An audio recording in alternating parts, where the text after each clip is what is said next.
Good morning, students. Today we will learn about tumors.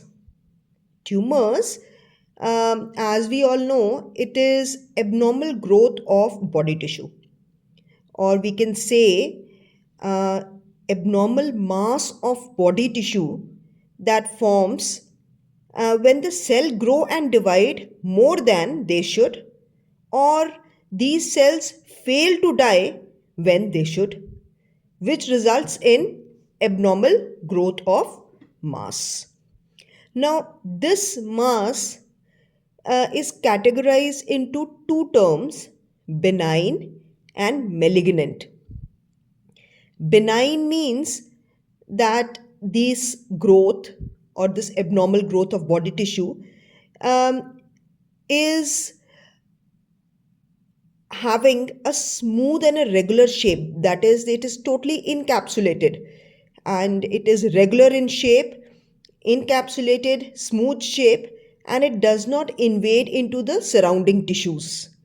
It cannot, or it usually do not come back once it is removed, and it can be easily be moved within the surrounding tissues. This the kind of a growth is called as benign growth. This is a benign growth, whereas a malignant growth is a growth of abnormal body tissue which grow into the nearby tissues, and these cells break away and spread to the other parts of the body via blood or lymph, and it is a life threatening condition. So, what did we learn today? We defined tumors. Tumor, fine, it is an abnormal mass of tissue. Fine, it is an abnormal growth of body tissue. Now, these tumor, we say it is formed when the cell will grow and divide more than they should. If they are dividing more than they are required to divide, or when they fail to die when they should. Fine. So it is divided into two categories, the benign one and the malignant one. Benign one is basically having a capsule, has a regular shape and a smooth shape, whereas malignant does not has a capsule or any regular shape. It is having an irregular shape. They do not invade the surrounding tissue, whereas they grow into the surrounding tissue. Fine. Once removed, they do not come back, whereas they can come back even after being removed. Fine. They can be moved easily within the surrounding tissues. That is, they can be easily moving, they are movable. But herein, they spread into the other parts of the body via blood. Fine. And if this is a life-threatening condition, whereas once removed, it is not a life-threatening condition. Fine. So it basically defines what are tumors and what are the different kinds of tumors. But in your syllabus, it is intracranial tumors. We have to study the topic of intracranial tumors. Now, before I start with the intracranial tumors, let us first find out what is the cause of this development of abnormal growth of body tissue. Fine. Now, this abnormal growth is because of, now if you can see, if we see the causes, it is the genetic cause. It is a genetic cause. Now, what does this mean? Now, it has been possibly seen that there is a genetic cause. Genetic factors are there.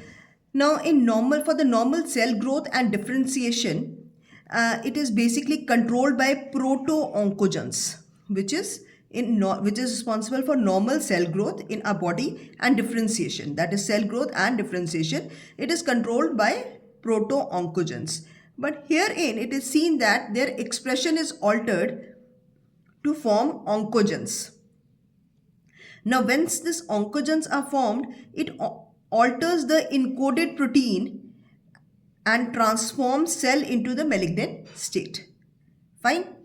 So this is one of the reasons why the cells start multiplying and there is an abnormal growth of cells takes place. The second reason is inactivation of expression tumor suppressor gene. Inactivation of expression of tumor suppressor gene loss of P53 gene. It is seen. And overexpression of gene controlling growth factor EGFR. Fine. So it is also found that there is an inactivation of tumor suppressor gene, that is P53 gene, and overexpression of gene controlling the growth factor, which may also result in that is abnormal growth of body cells or body tissues. It is also seen that if a person is exposed to cranial irradiation or radiation of the cranium, there's chances of development of abnormal growth is more. And if the person is on immunosuppressive drug, then also the chances of development of abnormal growth is there. Now let us see intracranial tumors. Now let us see how we can classify intra or cranial tumors. Fine. Now if you can see,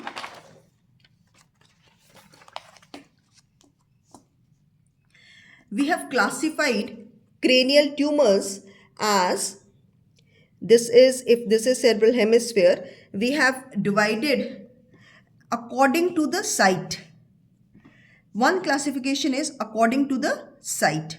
Now according to the site, this can be classified as extrinsic and intrinsic. Extrinsic and intrinsic, as the name itself says, outside the skull, outside, that is extrinsic, outside, as this shows itself, it is extrinsic. It is basically outside the cell, it is not going inside, whereas this one is intrinsic, it is totally inside the cranium. So the extrinsic, outside the cells. Now these tumors can be meningioma, a tumor of meninges. It can be dermatoids, epidermatoid cysts. Now what is this? The dermis and the epidermis. The cyst of epidermis and the dermis, this can result into a tumor. So there's, in extrinsic, there are chances of development of tumor of meninges, tumor of epidermoid cysts. Now in intrinsic, this intrinsic is inside the cerebral hemisphere. Now inside the cerebral hemisphere, you understand we have got neurons and of course glial cells. Fine. These glial cells which support the neurons, we have only two type of cells inside the brain. One is neurons, that is nerve tissue, that is nerve cell, and the second is the glial cells. Now glial cells, according to their function, are further been divided into like astrocytes, oligodendrocytes. Fine. They have been divided into so many types. So this different types comes in intrinsic kind of tumor. Astrocytoma, the tumor of oma means the oma is the abnormal growth of tissue. So astro, that is abnormal growth of tissue, of which tissue? Astrocytes. So astrocytomas are there. Oligodendrogliomas are there, that is oligodendrocytes, they are glial cells, that is omas. So you can see oligodendrogliomas are there, astrocytomas are there, glioblastomas are there. So we say it as glioblastomas. Fine. Now then there is lymphomas, the lymph cells which are collecting lymphs. The tumor of the lymph is called as lymphomas, and gangliogliomas, they are also there. Fine. So these are, I'm just given a few names so that you understand what kind of a tumor should be seen in intrinsic and what kind of a tumor is seen in extrinsic. Now let us go in detail according to the site where can be the intrinsic tumor. Now if we see for the first thing, this is the lateral view of the brain. This is corpus callosum. Fine. And this is our, if you can see, cerebellum. This is the midbrain and the pons and medulla or the posterior fossa. Fine. Now this is corpus callosum, if you can see, and herein you understand there is the base of the third ventricle, and herein you will see all the basal ganglia, nucleus, and this is basically the ventricular system. If you can go in for here, here is the ventricular system, and herein you will find ventricular region. This we say it as ventricular region. This region is ventricular region. So herein you will find what is there in lateral ventricles and third ventricles. They have basically it is a pathway for the CSF to flow. We know that it is a part of ventricular system. Fine. And these have got special kind of the CSF is produced from a choroid plexus, and it has got a villi like a structure where it is produced, and you can see that but herein, so the kind of tumors over here will be of this system itself, that is called as colloid cysts, choroid plexus tumor, papillomas. Fine. So you can find the tumors will be of this area. So this area will be having a tumor. Which area? Ventricular region will have the tumor regarding this area itself. The ventricles are made up of a kind of choroid plexus. It is made up of choroid plexus, where there will be colloid cysts, papillomas will be there. Fine. So this is the first category, is ventricular site, ventricular tumors. Then the second region is, this is called as the pineal region, just at the base. This is corpus callosum, you can see head and the rostrum, and you can see herein is the pineal region. This pineal region, if you can see, is here. This is the pineal region. Now herein the kind of tumors which can be seen is meningiomas. Of course, you can see meningioma. Again, because of astrocytes, it can be astrocytomas. And of course, it is a pineal region, so pineocytomas. Pineocytomas. So you can see according to the region, we have discussed one, the ventricular region. There are certain kind of ventricular tumors. Then in pineal region, there are kind of pineal tumors, astrocytoma and meningiocytoma. Now this area, if you can see, this is also fourth ventricle. If this is third lateral ventricle and this is the fourth ventricle, this is the ventricular system. Now, if we come into this area, this is basically the posterior fossa. Fine. And in the posterior fossa, you can see cerebellum and the part of the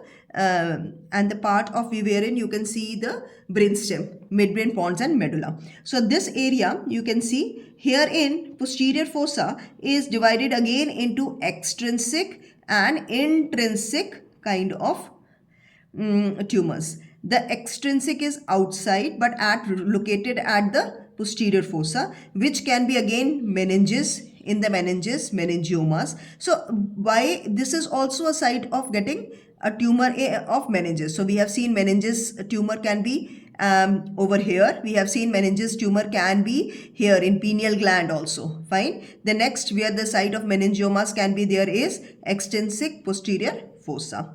Then herein you see there is schwannomas. Schwannomas is, we will be going in detail, acoustic schwannomas, wherein the cranial nerve 5th and 8th is involved.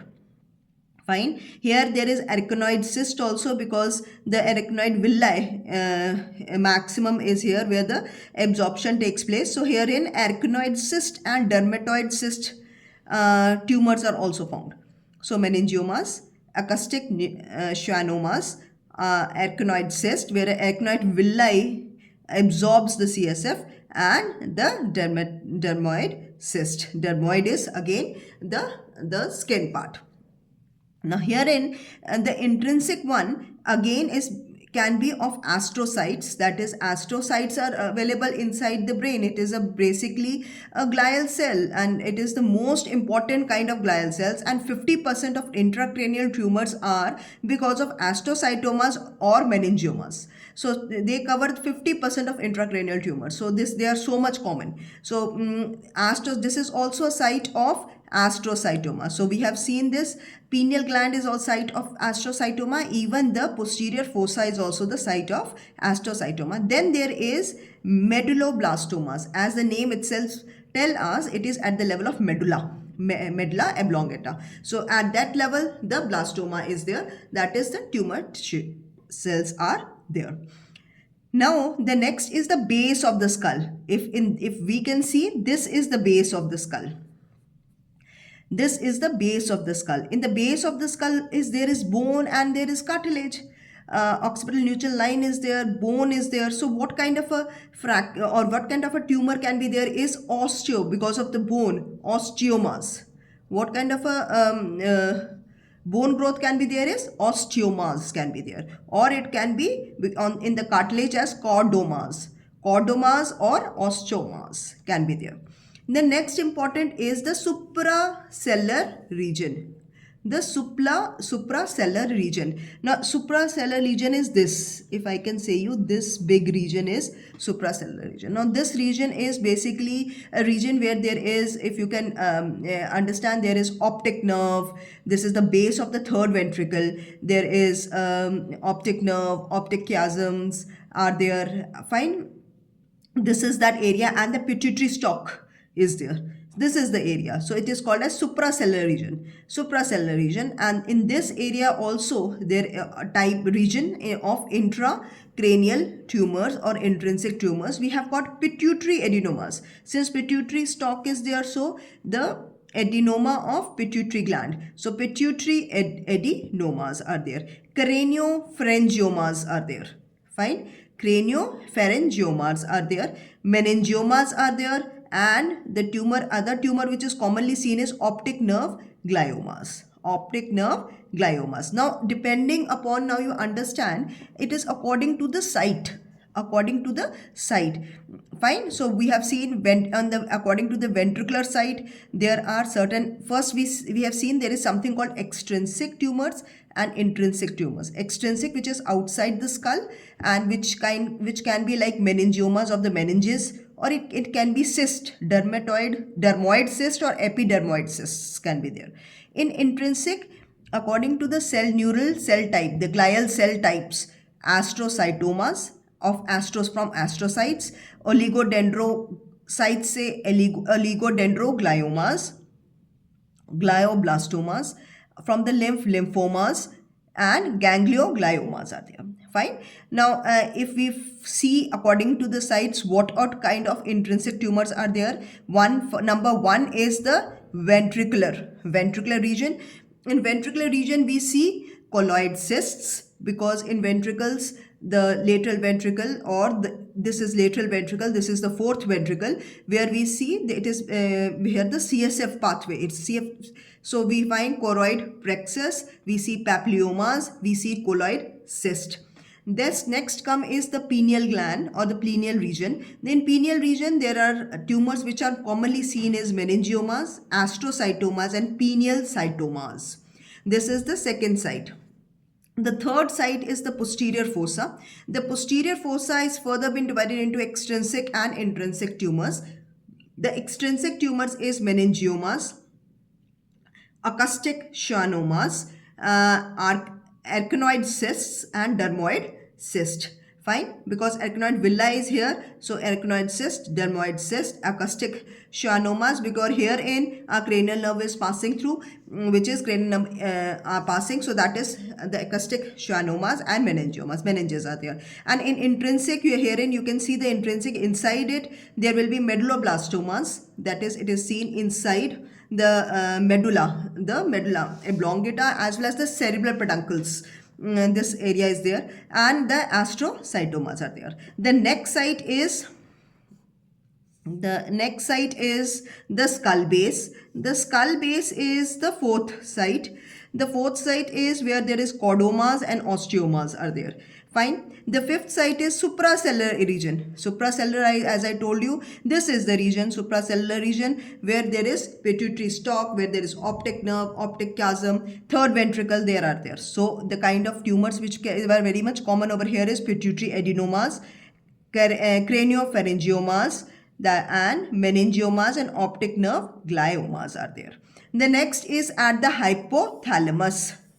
The next thing is at the level of hypothalamus. Astrocytoma is very much common. This is hypothalamus. Herein astrocytoma is very much common. So this is according to the site we can divide the tumors of the cerebral hemisphere as extrinsic, intrinsic, and the intrinsic tumor is further being divided at the 6 points: ventricular system, pineal region, posterior fossa, skull base, suprasellar region, and hypothalamus. Fine. Now there is another classification which we have to go in through, and which is very much important, that is the pathological. We say it as intracranial. If you can see, I don't know, it's you're seeing it from above or not. Yes, you are able to see here. It is intracranial tumors according to the pathological classification. This is called the intracranial tumors, and this is the pathological classification, the second classification we are doing. Now it is in this second classification. Let us start. Now herein you can see according to the type of tissue, pathological structure which is involved, the tumors are classified. So the intracranial tumor is first. The intracranial tumors are first being classified as the neuroepithelial. If I can show you, first is neuroepithelial cells. Now the tumors or intracranial tumors are first been divided into different kind of cells from where we grow. That is, one is neuroepithelial cells. These are basically neural stem cells, also called as neural stem cells, and they forms the neural tube or neural plate which is responsible for the formation of neurons and glial cells which support it. Fine. Then the tumor of one is the tumor of neuro or neural stem cells. The second is, let's move. The second is this. This is the second one. This is meninges. The tumor arising from the meninges. The tumor which is arising from the meninges. This third is nerve sheath tumor. That is the tumor of nerve sheath. The tumor of nerve sheath. Then is this, where you can see the fourth. It is been divided into, the fourth is tumors of blood vessels. The tumors of blood vessels. Next, the tumors of germ cells. That is where the germ cells, where the growth takes place, embryonic growth takes place. Then it is sixth is the tumors of cellular region. As we have discussed, cellular region is the region of the third ventricle, and wherein optic nerve and optic chiasm is there and pituitary stalk is there. And then the cyst and the tumors. So according to the pathological classification, there are 7 different kinds of tumors. According to the 7 different kind of cells are there. One is called as neuroepithelial cell or neural stem cell. One is the neural stem cells. The second is meninges. The third is nerve sheath cells. The fourth is blood vessels. The fifth is germ cells. The sixth is tumors of cellular region. The seventh is the cyst of and tumors. Fine.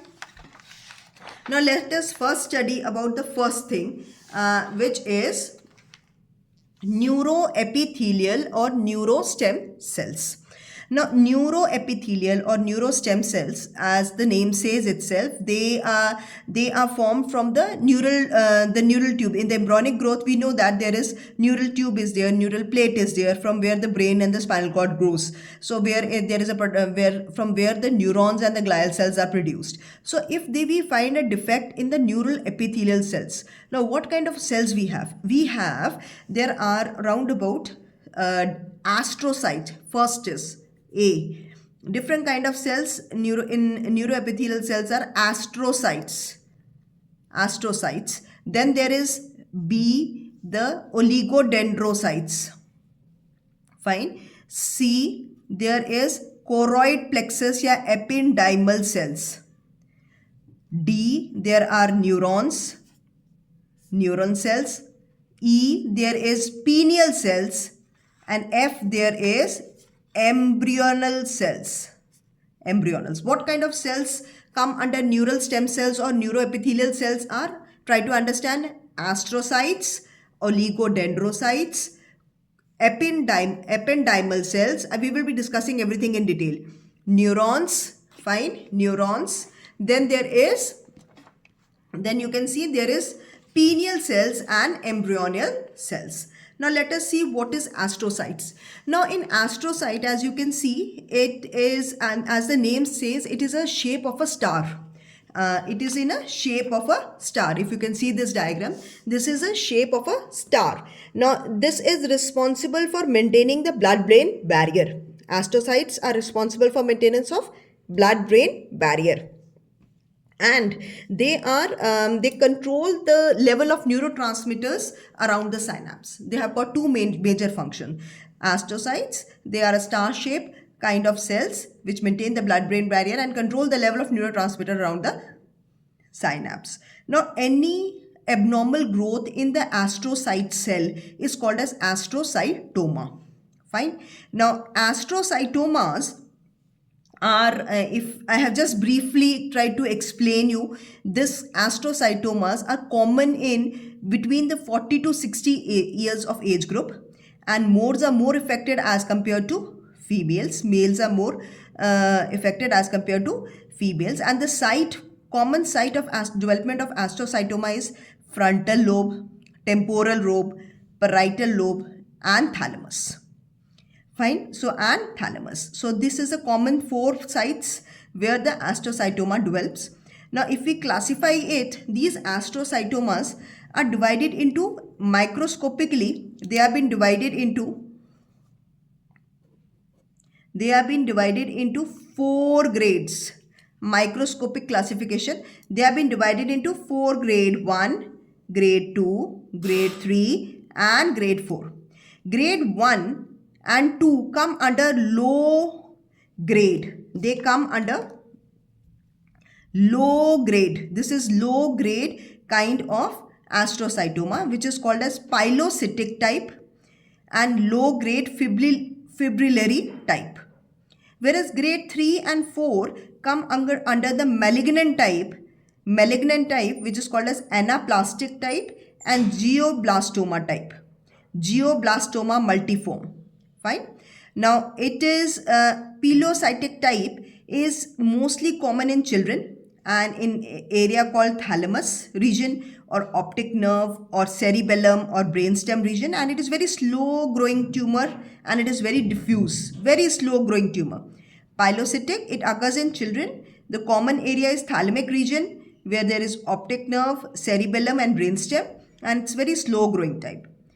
The grade 2 is low grade fibrillary kind. Here, this is common in males, which is 35 years, middle-aged males, and this is kind of a rubbery texture. It infiltrates into the surrounding tissues of the brain and produce mass effect. It produces mass effect. Okay? It lacks definitive capsule and edge. Though it is a low-grade tumor, but it is not satisfying the benign category. What is that benign category? It is infiltrating into the surrounding tissue and it is not having a definite capsule or edge. Fine. So it is said to be a fibrillatory, though it is not completely covering the benign category, but then also it is said to be a low-grade tumor.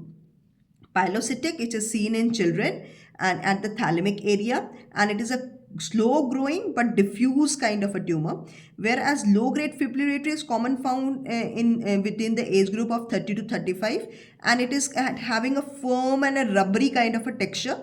It infiltrates into the surrounding brain tissue and it produces the mass effect. What is mass effect is? We have already seen this where there is shifting of the brain tissue towards one side. Late midline shift takes place, and then there is, if this effect continues, then there will be kind of herniations. We have already discussed about it in chapter of head injury, in the lecture of head injury, where I have taken it in detail, kind of herniations. So herniation effect takes place.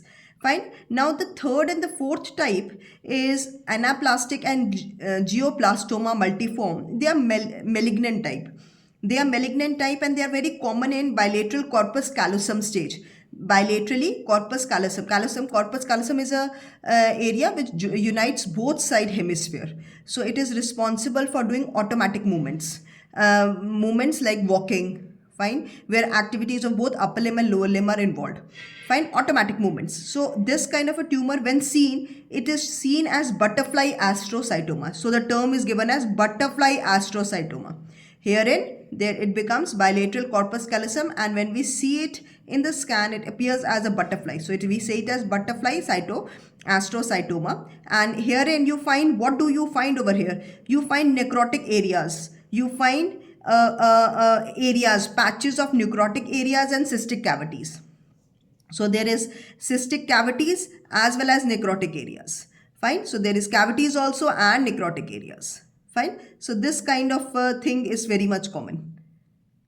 This is called necrotic area colci, and the cystic cavities are fine. So what did we study in astrocytes is the tumor of astrocytes are called astrocytoma.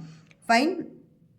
And they are of benign as well as malignant type, since it maintains the blood-brain barrier and it is responsible for controlling the neural transmitters around the synapse. So it is very easy for them to become malignant. Why so? Because they can easily infiltrate into the surrounding tissue through the blood-brain barrier. Fine. And it is found between 40 to 60 years of age. Male are more involved as compared to females, and the site is frontal, temporal, parietal and thalamic site. According to the microscopic classification, it is divided into 4 grades. Grade 1 is pilocytic type. Grade 2 is low grade fibrillary type. They both are low grade tumors. Whereas grade 3 and 4 are malignant type of tumors, which is anaplastic type and glioblastoma multiforme.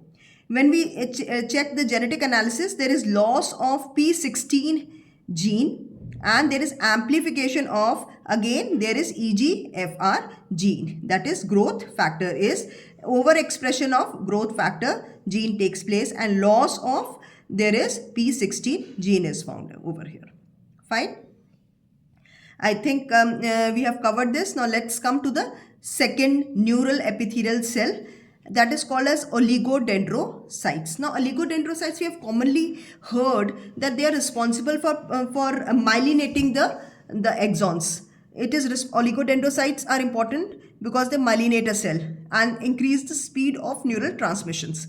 So they are kind of, if you can see from here, long elongated cells with nucleated. They are nucleated and long and elongated cells, and which myelinate the CNS axons. Fine. So the tumor of oligodendrocytes, the tumor is called as oligodendrogliomas. The tumor of oligodendrocytes is called as oligodendrogliomas. They are slow growing tumors and they have got sharply defined tumors. Fine. They are slow growing and they are sharply defined, and they have been classified into 3 grades.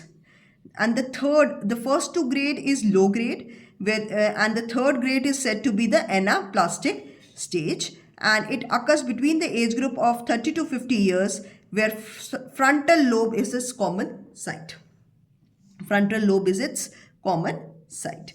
Okay? So this is oligodendrocytes, which is responsible for myelination of the CNS axons, and the tumor is called as oligodendrogliomas. Slow growing, the sharply defined tumor. It has got 3 grades. The grade 3rd is anaplastic. The grade 1, 2 are again low grade tumor, benign tumor, 30 to 50 years, common age group, and common site is frontal lobe. Now coming to the next part is the choroid plexus. Now choroid plexus and ependymal cells. Now ependymal cells, you can see, if you can see from over here, you can see the structure. This is the structure of ependymal cells. They basically line our ventricles where the CSF production takes place, our spinal cord. You can see there is a hair cell, as well as it is in the elongated form, and it is having a nucleus. So they cover the choroid plexus, they cover this ependymal cell, cover the ventricular system, and they are responsible for the production of CSF. So this cell, ependymal cell, so the tumor is called as ependymomas. This tumor is called as ependymomas. Or it is also called as choroid plexus papillomas. Sorry. It is called as choroid plexus papillomas because they cover this area. So the tumor of this is called as ependymomas or choroid plexus papillomas, where there is excessive production of CSF takes place. If this is a tumor, it results in excessive production of what? CSF. The next kind of a cell which we have is neurons. Yes, neurons. Now you know that there are what are neurons? Neuron has got the cell body, soma, as well as the axons.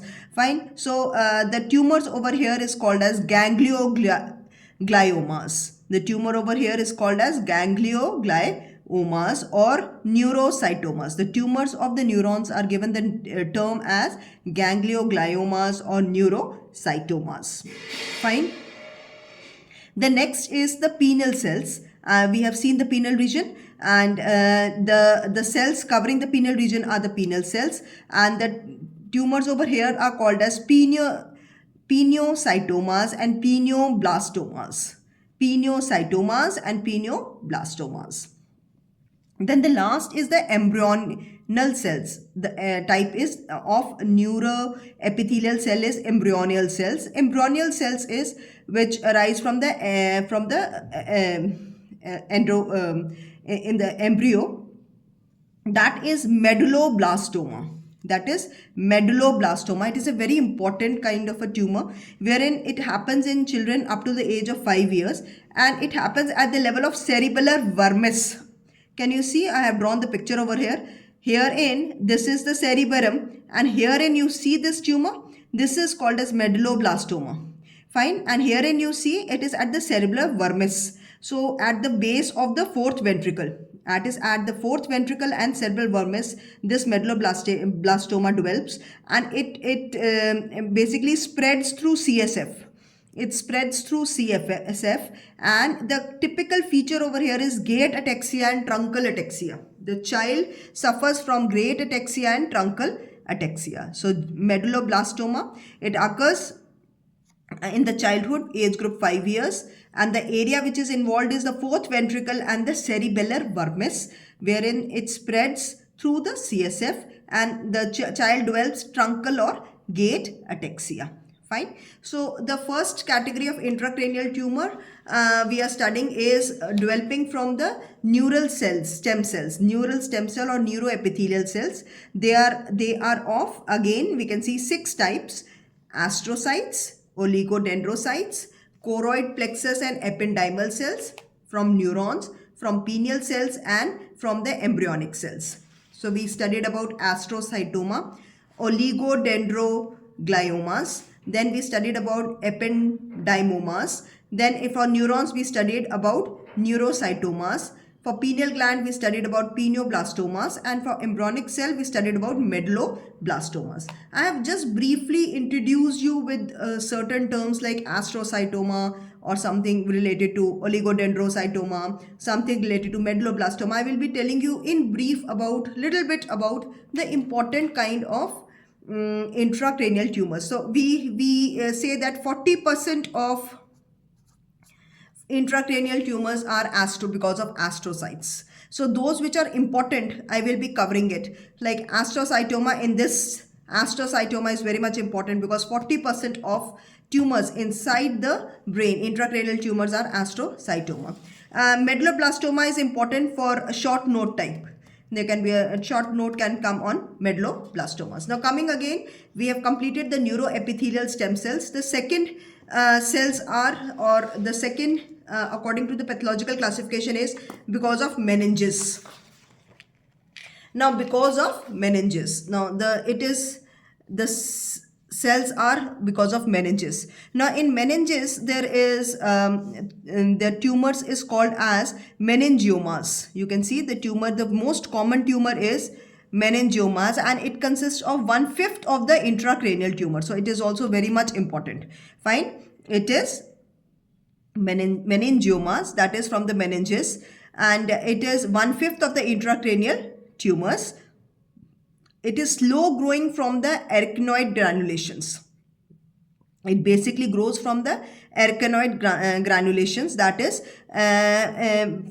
from the meninges we have the subarachnoid space, and from there this tumor basically grow, because it is full of this subarachnoid space is full of venous as well as arterial blood supply, and it also grows from the venous sinuses. So the age group is 40 to 60 years, where female are more affected as compared to male. Now the common types or the common site where they grow. Now the common types where they grow are, this is called the types. The common types where they grow are suprasellar. Suprasellar. Now suprasellar is the region where we have seen there was third ventricle, optic nerve was there. We have already seen in when we studied about according to the site. Suprasellar site. Then there is tentorial site. That is superior and infratentorial sites. Then we have posterior fossa site. Then we have sphenoid wing site. Then according to the convexity is, we say it as parasagittal or parafalcine, where we divide this area as motor sense area or sensory area according to the convexity, and olfactory groove site and parasagittal site. Suprasellar, tentorial, posterior fossa, sphenoid wing, convexity, olfactory groove, and parasagittal. These are the different sites where this meningioma develops. Now, this meningioma, if you can see, basically what do we see? When we see this diagram, what do we see basically in this? We see basically there is hyperostosis. Now what does hyperostosis mean? That is, there is a palpable lump. When from outside you will see there is a lump. This lump, fine, this is hyperostosis. This is swelling or palpable lump is there, and this is it is totally lobulated. Can you see? This is totally lobulated. It is totally lobulated, where you can find edema.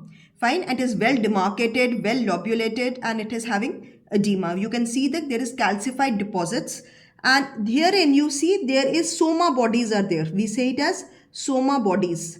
Fine, there is calcified deposits and soma bodies are seen. Microscopically, when we see this tumor, we find it as there is calcified deposits are there. It is well demarcated. There's edematous. Hyperostosis can be seen. The bone is, there is a swelling in the bone area, and it is palpable lump can be seen. Here you can see there is obstruction of the sagittal sinus. You can see over here obstruction of the sagittal sinus, very commonly seen, because this is basically compressing. There is a midline shift or mass effects can easily be seen. So this is regarding the meningioma. They are 1/5 of the intracranial tumors, and they grow in the arachnoid granulations. And what are the typical sites? Suprasellar, tentorial, posterior fossa, and parasagittal are the main common sites. And what do you see? Microscopically, we see they are well lobulated and demarked. And there is edema, there is soma bodies and calcified spots are seen. And you can see it is a palpable lump. Hyperostosis can be seen, and there is sagittal sinuses. They are obstructing the sagittal sinuses. So these are meningiomas. Other than meningiomas, there is meningeal sarcomas or meningeal melanomas are also found. Other tumors, mostly the tumor is meningioma, whereas other different tumors which are seen other than meningioma are, which is meningeal sarcomas and meningeal melanomas. Fine. This is regarding meningeal. This is regarding meningeal cells, the tumors originating from the meninges. Now the third, according to the pathological classification, is nerve sheath. The tumors coming from nerve sheath cells. Now the tumor which is coming from nerve sheath cells are of two types. One is called as schwannomas and the other is known as neurofibromas. Fine. One is schwannomas and one is neurofibromas. Fine. The schwannomas are basically slow growing tumors of Schwann cells. Fine. Schwannomas, and they are slow growing non-invasive type tumors of Schwann cells, and basically it is the vestibular part of the 8th cranial nerve. which is more involved. Therefore, it is called as acoustic schwannomas. It is called as acoustic schwannomas. Now, acoustic schwannomas, if you can see this diagram very nicely, it has got a cerebropontine angle. It lies at cerebropontine angle. Now, if this is pons and this is cerebellum, fine, this is cerebellum, this is the petrous bone. So this angle is called as CP angle. This is the site of development of acoustic schwannomas. This is the site of development of acoustic schwannomas. Now herein, what do you see? You basically herein see that there is what kind of a symptoms we find. They are basically packed of cells are seen, and they have the clinical features of this is that since the eighth cranial nerve is involved, vestibular, most commonly the vestibular part of the eighth cranial nerve is involved, so sensory neural deafness is there. The person complains of first thing is the sensory neural deafness. First thing is sensory neural deafness, and there is vertigo and tinnitus. Fine. Vertigo is the things around you keep on, the person is sitting and he feels that the surroundings are moving. And tinnitus is a sound, continuous sound in the ear, which is increasing. Okay, so this is sensory neural deafness, vertigo and tinnitus is there. When cranial nerve fifth is involved, facial pains, paresthesias, depression of corneal reflexes and facial weakness is there. Fifth cranial nerve is responsible for the sensory part, and herein facial pains, paresthesias, depression in corneal reflex and facial weakness. Here seventh nerve is not involved, so here fifth nerve is involved, so temporalis muscle is basically involved here, and you can see there will be temporal fossa, wasting of temporalis muscle will be there, so that facial weakness will be very much seen. The third thing which is seen over here is the 9th, 10th and 11th cranial nerve is also involved. Herein the person will have swallowing difficulty. The person will have swallowing difficulty or palatal weakness. He will be having there will be difficulty in swallowing, and his voice will also change. There will be fourth, increased sign of ICP, that is intracranial pressure. We have already discussed the signs. What are there? We say it as a clinical triad of their occipital headache, projectile vomiting and papilloedema. Three signs will be there when we say this, which is increased ICP, signs of increase or clinical triad of increased intracranial pressure. And the next is what other things we will find is there will be something called cerebellar and pontine damage. Pontine damage and cerebellar damage will be there. So there will be some signs related to this also. The person will be having ataxia in coordination, that is nystagmus, and he will having contralateral hemiparesis because of the involvement of pons. Ipsilateral nystagmus is because of the cerebellum, and contralateral hemiparesis is because of the pons. And ataxia is also because of the cerebellum. Ataxia and nystagmus is because of the cerebellum, and which is ipsilateral. Cerebellar lesions are always ipsilateral, whereas in pons we have contralateral hemiparesis will be there. So let us revise. This is an important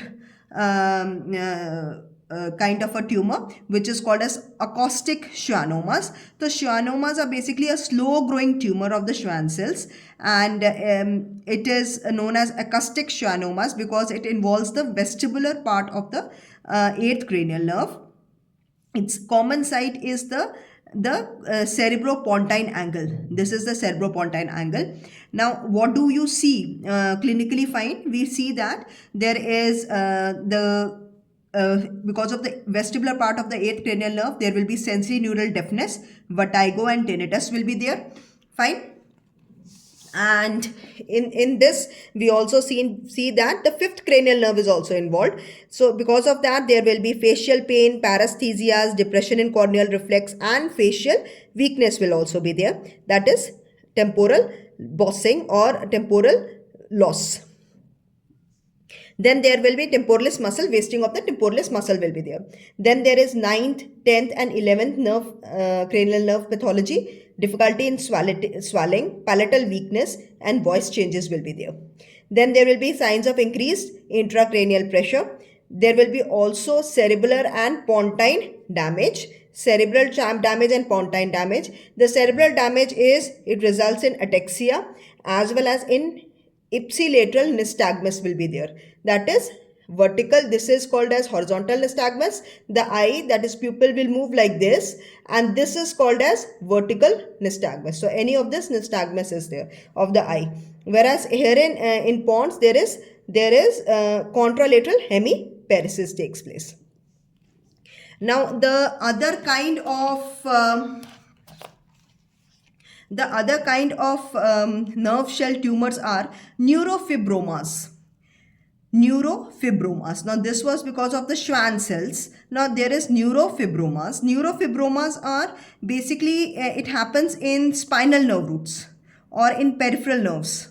This is very common in peripheral nerves as well as in spinal nerve roots, and which is also accompanied by von Reckling-Hausen disease. Herein what happens is, there is a fusiform expansion of the nerve fiber takes place. Can you see this diagram? The fusiform development or expansion of the nerve fiber takes place. These are the cells, and there is an expansion of the nerve fiber takes place. Again, according to the peripheral nerve which is involved, there will be clinical presentation will be there. This is also very much common, the neurofibroma of the peripheral nerve. So nerve sheath tumors are schwannomas, acoustic schwannomas and neurofibromas. We have studied the pathological classification of neuroepithelial cells, the meninges, the nerve sheaths, the tumors of nerve sheath. Now just let us go through this. Blood vessels. There are tumors arising from the blood vessels, circle of Willis. We have got middle cerebral artery, anterior cerebral artery, and cerebellar artery. Pica syndromes, Zika syndromes are there. So any pathology of the blood vessels, which is called as hemangioblastomas. Hemangioblastomas, which is, that is, there is the blastoma of the blood vessel takes place. The common site is cerebellar region. Cerebellar tumor. The cerebellum is the common site of hemangioblastoma. That is it is a tumor of the blood vessels. Then in germ cells, that is where the growth takes place, where ectoderm are formed, or where the embryonic growth takes place, from where the development of the organs takes place. There the cells, the tumor is called as germinomas या teratomas. They are called as germinomas and teratomas. There is also tumors of the cellular regions. The cellular region, that is, we have already discussed. This is pituitary adenomas, where we find pituitary stalk. There can be optics neuromas, where there is optic nerve and optic chiasm is there. Craniopharyngiomas, they are very much common of the tumors of the cellular regions. Tumor of the cellular regions. And other cysts and tumors. Other cysts and tumors are related to the dermis, that is epidermoid cyst, या colloidal cysts.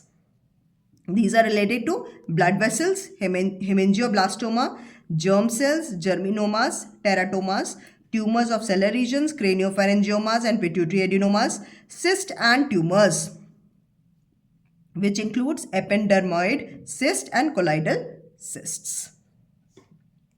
Now, till this point, you understand that we have classified, or I have given you knowledge regarding how we name the tumor. It is, naming of the tumor is always been done according to the site where it is present, and number two is according to the cell or according to the pathology, which cell is involved.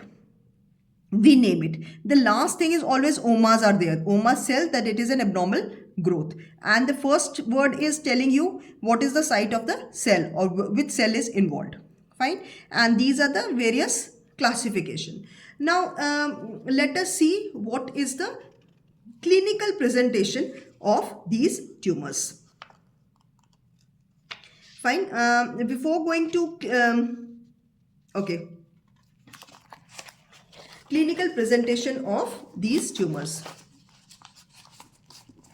Now, according to the clinical presentation, we divide tumor as, we see tumor as, it should be, it is supratentorial or infratentorial. Now, what is this new term which I have used? Supra and infra. Can you see? This is the supratentorial region. The posterior fossa is the infratentorial region. This lower portion is called infratentorial. This portion is called supratentorial, and this portion is called infratentorial. This is the tumor. This is supratentorial region which is above the posterior fossa. Fine, you can see this is supratentorial region. Here which is, this tumor is basically compressing the surrounding tissue. Once it is compressing, it is also compressing this area. Can you see this? It is compressing the midline. It is bringing about this midline shift, and there is some herniation also. This herniation is called as tentorial herniation. This herniation is called tentorial herniation. Fine. Then it is bringing about the mass effect. This, any tumor at the supratentorial region will bring about mass effect, and second, it will bring about tentorial herniation, other than increased signs of increased intracranial pressure. What are the signs of intracranial pressure? Occipital headache, projectile vomiting, and there will be papilloedemas. Fine. And there will be again brain shift is there. Brain shift is basically, we are telling you the midline shift is there. Now, whenever there is a midline shift, what kind of a signs are there? There will be, in the case of here, there will be again deterioration of conscious level. The person will go into stupor, dupor, and coma. Fine. So deterioration of conscious level is there. Pupillary dilatation takes place, and again vomiting continues. Fine. This is infratentorial region. Can you see? Here is the tumor. It is at the level of posterior fossa. Okay, this is the tumor, and here there is again herniation. This is called as tonsillar herniation. Tonsillar herniation is where the tonsils of the cerebellum is getting herniated from the foramen of Monro. Sorry, from the aqueduct of Sylvis. Here this is the cerebellar tonsil is coming out. That is called as tentorial herniation. Here we say tonsillar cerebellum. That is the tonsil of the cerebellum is coming out from the aqueduct of Sylvis. And here you also see another sign as CSF obstruction. This is the lateral ventricles, and the lateral ventricles are totally clogged. That is obstructed. You find their lateral ventricles are totally obstructed. So you can see there will be different signs of increased ICP and brain shift. The signs will be of, you will find signs and symptoms of increased intracranial pressure and brain shift. In supratentorial, you find mass effect and tentorial kind of a herniation, whereas in infratentorial tumors, the will be a tonsillar herniation and CSF obstruction will be there. Fine. Now coming to the clinical features, general clinical features. Now we see that clinically there will be increased intracranial pressure signs are there. There will be brain shift signs, vomiting, deterioration of conscious level, and pupillary dilatation will be there. Then there will be epilepsy. This is common, generalized or partial. In 30% of cases it is found. Now if we see this area, this is again lateral view of brain and cerebrum, where you can see herein I have tried to tell you different kinds, since we have already covered the topic of epilepsy. So I will be rushing through this very quickly. Now depending on this area, you can see here, if the pathology is somewhere here, then there will be partial sensory seizures will be there, where the person will say I am having numbness and tingling on the contralateral face and trunk. If there is pathology somewhere here, then we have pure visual seizures will be there. Visual hallucination and delirium will be there. Flashing of lights. If there is pathology somewhere here, it is called as complex partial seizures, which is at the level of temporal lobe, where the person will have visual as well as visual and hallucinations will be there. Abnormal taste development will be there. Deja vu feeling, automatism, and depersonalization will be there. He will not recognize himself, and he will say that this all is not real. Fine. Automatism and deja vu and depersonalization and realization. These terms I have already discussed in the epilepsy when we covered the topic of epilepsy. Now, if the pathology is somewhere here, this is called as partial motor seizures. This was partial sensory, this is partial motor, where you find tonic clonic kind of a seizures are there, and where contralateral face and limb will be involved. Fine. So this is partial motor seizures, this is partial sensory seizures. This is called as complex partial seizures of temporal lobe, and this is pure visual seizures. So kind of epilepsy features will also come. Now, if the pathology is in supratentorial, now if this pathology is supratentorial, now here you will find, according to where the site of the tumor is there, you will find clinical features. When it is in frontal lobe, what kind of a clinical features you will there? There will be contralateral motor weakness, upper limb as well as lower limb weakness will be there. Fine. There will be contralateral motor weakness will be there. There will be contralateral sensory weakness will be also there. What is sensory weakness? Numbness, tingling sensation will be there. Loss of cortical sensations will be there.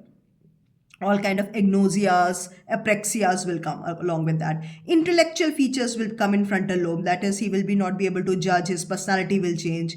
There will be kind of a violent kind of a behavior. Lack of inhibition is there, so there will be a violent kind of a behavior, rude kind of a behavior will start. Then other thing is, it is responsible for memory, loss of immediate memory as well as long time memory is also a feature of frontal lobe. There is micturition center is also there, so there will be problem related to bowel and bladder will be there. Micturition center is there. Personality is there. There is lack of coordination will also be there. There will be difficulty in doing dual or task or triple task, doing two things simultaneously. That will also be affected. Now, if the area is related to parietal lobe, all the sensory features will come. All the kind of discrimination of between 2 points, hard touch, superficial, deep, and numbness, tingling, and paresthesias will be there on the contralateral limb and the face will be found. What about then, according to the lobes, the temporal lobe or occipital lobe, visual features will come. Temporal lobe, hearing problem will come. So this is supratentorial tumors. The features will be according to the lobes. Depending upon which lobe is involved, the presentation takes place. Whereas in infratentorial, I have tried to cover it out for you guys. Now, in infratentorial lesion, you see there is two areas. One is midbrain, and that is brainstem is there, and one is cerebellum. Now, midbrain and brainstem, basically all the cranial nerves from cranial nerve 3 to 12 pass from here. So we will find that abnormality in cranial nerve 3 to 12 will be there. Long track signs will be positive. That is, there will be contralateral hemiparesis will be there. Okay. There will be decrease in the level of conscious level, that is again super duper will be there, and tremors are there because red nucleus is involved. In pons, we find that there is involvement of midbrain, pons and medulla. Red nucleus is there, so tremors are fine. Because of medulla being involved, vomiting and hiccups are very much common, and there will be impaired eye movements. So because of the midbrain and brainstem, infratentorial, certain kind of features are found. Cranial nerve pathologies, long track signs, decrease in conscious levels, tremors, vomiting, hiccups, and impaired eye movement. Whereas in cerebellum, if cerebellum is involved, ataxic gait, that is also called as a drunkard sailor gait, intention tremors, that is whenever they are trying to do any activity, this tremors come. Dysmetria, that is overshooting and undershooting. Dysarthria and slurry speech, and nystagmus. As I told, vertical and horizontal nystagmus of the eye is found.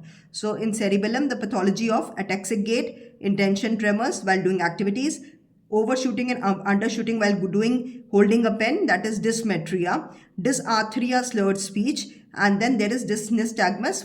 There will be vertical and horizontal nystagmus will be there. These are just common clinical presentation in cases of tumors. This is just normal tumor. This is not specific to to specific tumor. I have just given a common presentation, common clinical presentation. If a tumor is there, what kind of a presentation will be there? So this is clinical presentation of a tumor. With this, I just wanted to add two more tumors which are very much commonly asked in your exams. I wanted to cover that topic also before I wind up this topic. One is called as, this is very much important, pituitary adenomas. Pituitary adenomas. This is a pituitary stalk tumor, which we have seen in cases of suprasellar region. Fine. Pituitary adenomas.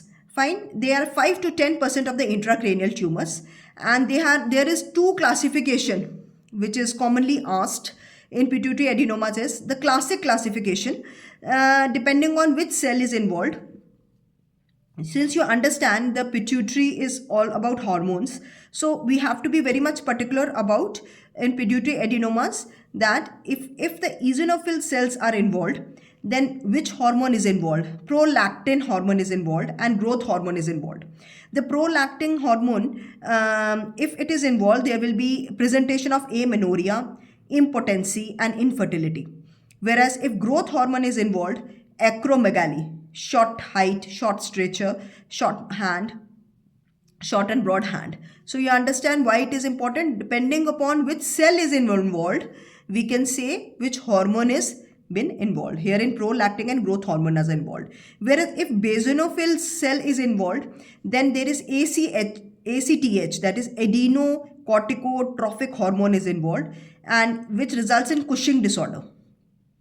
Fine. And then there is thyroid stimulating hormone can be involved, or gonadotrophin hormone is involved, FSH and LH, they are involved. Fine. So depending upon which cell is involved, we have which hormone is affected.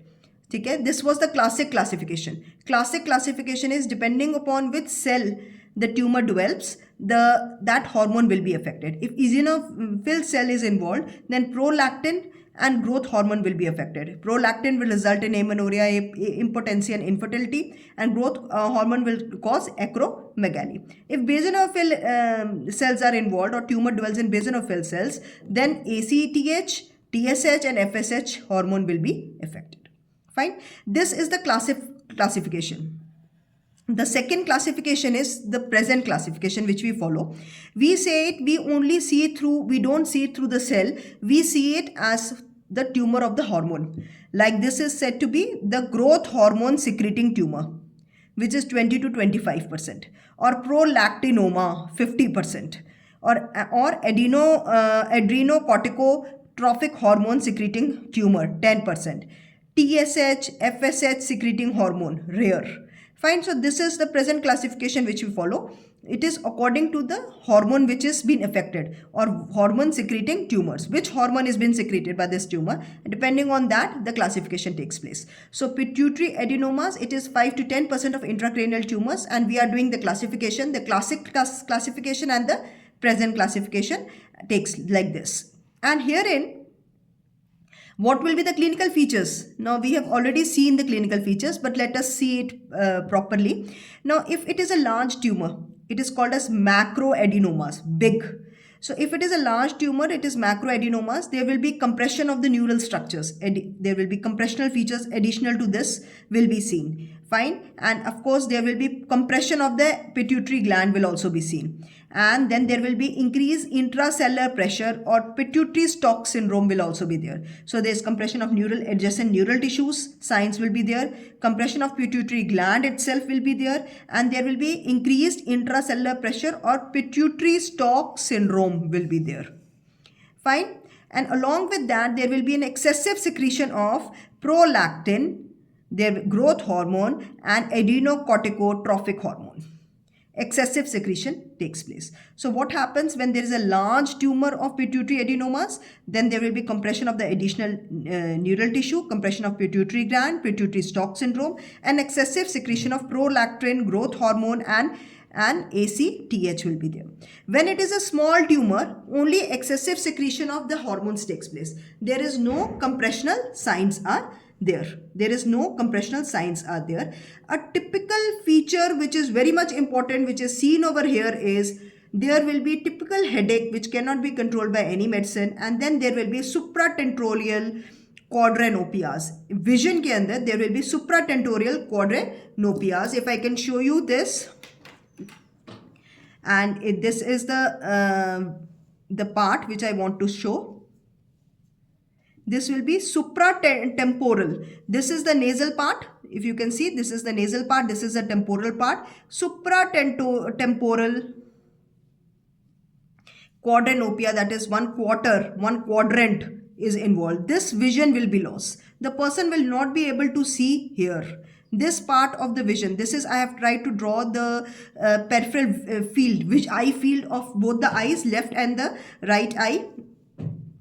And the person will not be able to see this portion, that is temporal. This is the temporal lesion, this is the nasal part. Temporal quadranopias, the quadrant part will not be seen. Fine. So this is a typical feature along with this which need to be seen. Fine. This is all about pituitary adenomas. Short notes are also asked regarding to craniopharyngiomas. Craniopharyngiomas are 3% of intracranial tumors. Now this is somewhere here. These are this is the area where which is involved. Craniopharyngiomas. So this is the lateral view of the brain, and where we see this is corpus callosum, and here this area is involved is where there is a pituitary stalk. Fine. Here children and adults are involved. There is obstruction of CSF at the foramen of Monro which takes place, and herein there is increased sign of intracranial pressure. Pituitary damage is often seen, where we see dwarfism. What happens when pituitary damage or pituitary stalk syndrome takes place? I forgot to tell you the features of pituitary stalk syndrome, which is dwarfism, diabetes and hypopituitarism is fine. Diabetes mellitus comes, dwarfism comes, and signs of hypopituitarism comes. Fine. This is what happens when there is a pituitary damage. So what are the features? One is the sign of increased intracranial pressure. Second is pituitary damage sign. Third is optic chiasma sign, optic nerve chiasma compression. Here what you see is there are two kind of presentation takes place. Bitemporal hemianopias can be seen, and infratemporal quadranopias. Now you can see the word infra came. The infra means the inferior side. This is again the left eye and the right eye, left eye and right eye, if you can see it nicely. So this is infra, this is again a quarter. Okay, so that is infratentorial quadranopia. The person will not be able to see this quarter of the peripheral eye field. Like then there is also called as bitemporal hemianopias. Bitemporal hemianopias herein means now the vision will be lost, will be, if you I can show you like this. The vision which will be lost will be by this whole vision will be lost. This is bitemporal hemianopia. Half side will totally be lost. The person will not be able to see the full temporal side, both side. That will be involved. And third, there will be severe dementia because of the third ventricle expansion. There will be severe dementia. So what is craniopharyngiomas? 3% of intracranial tumors. This is the site where it is very much common in children and adults, and pituitary stalk is the site where this develops. This is because of the obstruction of the CSF at the foramen of Monro. The clinical presentation will be signs of increased intracranial pressure, pituitary damage, dwarfism, diabetes mellitus, and hyperpituitarism will be seen. Optic nerve chiasma compression will be there. That is, there will be infratemporal quadranopias can be seen, as well as bitemporal hemianopias, and optic atrophy is seen. And because of the third ventricle expansion, there is a dilatation of the third ventricle, severe dementia will be seen. Fine. Similar to this, there is another which is called pineal region tumors. This is this region. This is where the pineal, this is corpus callosum, this is one end, the head, this is the rostral side and the splenial side. So this is the end where the pineal side is there, and you can see this is the side, again third ventricle is involved. There is a compression at, this is at the level of the third ventricle, compression at the level of third ventricle will be there. Two germinomas, a very common tumor of this pineal region, and we have got two clinical features. One is called as the local mass effect, where there will be the pressure to the midbrain will be there, that is Peri-Naud syndrome. Peri-Naud syndrome. What is Perinol syndrome? Impaired upward gaze and abnormal pupillary reactions. Fine. Impaired upward gaze and abnormal pupillary reaction, that is called Perinol syndrome, because there's a pressure to the midbrain takes place. It's a local mass effect. Because the tumor is there, it will affect the midbrain, compress the midbrain. If it compress the aqueduct of Sylvis, then there will be obstructive hydrocephalus and increased intracranial pressure is there. Now, if the effect at the third ventricle, dilatation of the third ventricle takes place, diabetes mellitus, hyperpituitarism, visual field defects, and hypothalamus damage is there. Fine. So there is a local mass effect which is because of the site. The compression of the midbrain will cause Perinol syndrome. Compression of the aqueduct of Sylvis will cause obstructive hydrocephalus. That is increase in the there will be increase in the accumulation of CSF in the brain, which will because of the obstruction, the CSF will not drain. So that is why it's called as obstructive hydrocephalus. Then the effect on the third ventricle is what? The dilatation of the third ventricle will cause diabetes mellitus, signs of hyperpituitarism, visual field defects, as we have seen it earlier also, infratemporal, supratemporal quadranopias will be there, and hypothalamus damage will be there. Now let us come to the investigation and the ending of this chapter. Now, if we see this, we will end this with the kind of what do you see on a scan? Investigations, we basically going for, we have got CT scan and MRIs with us, because a normal X-ray doesn't show anything. Fine. So what we go in for is CT scan. Now in CT scan, we basically have a low density and a mixed density expression is there. Fine. There is a mixed density expression is there. The central low density area followed by a mixed density area. You can see this a low density followed by mixed density, and then again followed by a low density. This kind of an expression will be there. A low density, again a low density, and a mixed density presentation will be there. The low density is, central low density shows that it is a necrotic area where there will be cystic cavities. Then there will be the mixed density is of tumor as well as the normal cells which are there, and the low density outside is because of the edema. Fine. There will be edema. We can see ventricular compression, midline shifts, and tonsillar herniations can also be seen in CT scan and MRI. Now, what treatment do you have? The treatment we have is called as steroid therapy first. Steroid is to reduce the edema and reduce the intracranial pressure. Dexamethasone is given IV, and then QID is given for next 2 days, so that the pressure is reduced or edema is reduced and the intracranial pressure is reduced. Then another thing during this period is that we go in for biopsy and see whether the tumor is malignant or whether it is a benign one. And according to then, we go in for tumor resection craniotomies. That is removal of tumors is done. Now these craniotomies can be a flap craniotomy where there is a question mark kind of a flap takes place, or a Burholt kind of a craniotomy is done, or it is transsphenoidal route or transoral route is taken to remove the tumor. Fine. These routes we have already discussed: flap, Burhole, transpheroidal route, and transoral route we already discussed in head injury. Now, coming to other treatment which we have is, which is called as radiotherapy. Now, what is this is, in case of a malignant tumor, we have got two course of treatment. One is called radiotherapy and another is the chemotherapy. Now, radiotherapy is basically we are giving a mega voltage of X-ray radiations. It is an electronic beam from a linear accelerator. So basically we are giving a mega voltage X-ray beams to the necrotic site, the malignant site, and it can be an X-ray radiation, or it can be a gamma ray from cobalt 60 radiations can be there, or it can be a proton therapy, depending on what kind of a malignant tumor it is. These kind of a therapy is given, and it is always given at the rate of grade 3 or grade 4 malignant tumor. And chemotherapy is, we use chemotherapeutic agents.